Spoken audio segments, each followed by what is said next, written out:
Ils sont au total 200 étudiants de l'université de Manono, désormais pris en charge par une bourse d'études leur octroyée par la société minière Manono Lithium SAS.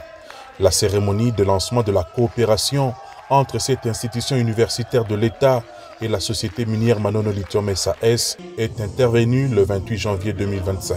Ont été présents l'administrateur du territoire de Manono, les membres du conseil territorial de sécurité, le directeur général de Manono Lithium SAS, accompagné d'autres délégués de l'entreprise, les parents des étudiants boursiers, les représentants des sociétés civiles, ceux des confessions religieuses et autres. Cette manifestation a eu comme invité spécial l'honorable sénateur Patrice Pungwembuyu, élu du Tanganyika, en tournée pour ses vacances parlementaires dans la partie nord de la province du Tanganyika. Le recteur AI de l'université de Manono, Kyungu Wakabulo Mauma, a dans son mot de bienvenue salué cette coopération qui lie son institution à Manono Lithium SAS afin de relever le niveau de formation des étudiants du territoire de Manono qui bénéficieront d'un enseignement de qualité dispensé par des professeurs hautement qualifiés en provenance des grandes universités du pays et même de l'étranger. Votre contribution a également une portée symbolique forte. Elle témoigne de l'importance de la collaboration entre les secteurs privés et les institutions académiques pour bâtir un avenir meilleur. Cette alliance montre que nous partageons une vision commune, celle d'une société éduquée, innovante et prospère. Cette bourse d'études concerne 200 étudiants sélectionnés minutieusement pour être formés dans les filières techniques comme la géologie, les mines, la métallurgie, l'électromécanique, l'électricité et autres filières techniques que regorge l'université de Manono.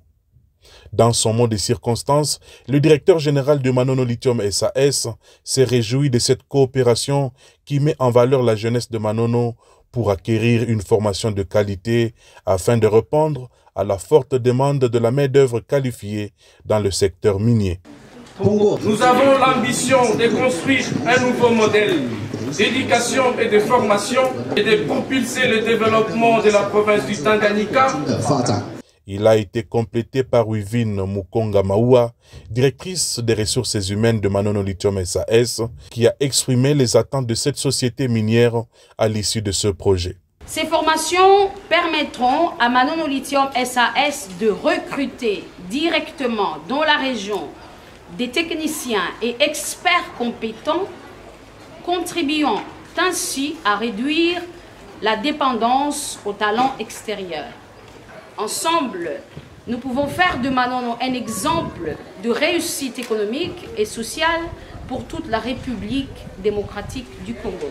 Les parents des étudiants boursiers, tout comme les étudiants eux-mêmes, n'ont pas manqué de faire les éloges à Manono Lithium SAS pour cette initiative, une première dans l'histoire du territoire de Manono. Avec cette contribution de Manono Lithium, ça donne déjà un développement au sein de notre territoire de Manono, en particulier et en général dans la province du Tanganyika.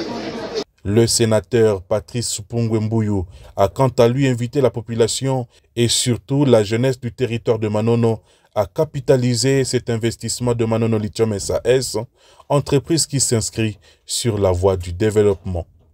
Soyons ambitieux, étudions, soyons engagés, profitons de cette coopération qui allège la bourse de nos parents. Peut-être demain, ça sera 300 étudiants, 400. Ils peuvent créer un laboratoire ici, ils peuvent donner d'autres bourses de coopération avec d'autres universités qui existent dans la sous-région et ça sera notre fierté, nous tous. À l'issue de leur parcours académique, ces étudiants, futurs ingénieurs, seront engagés par Manono Lithium SAS et faire carrière au sein de cette entreprise minière.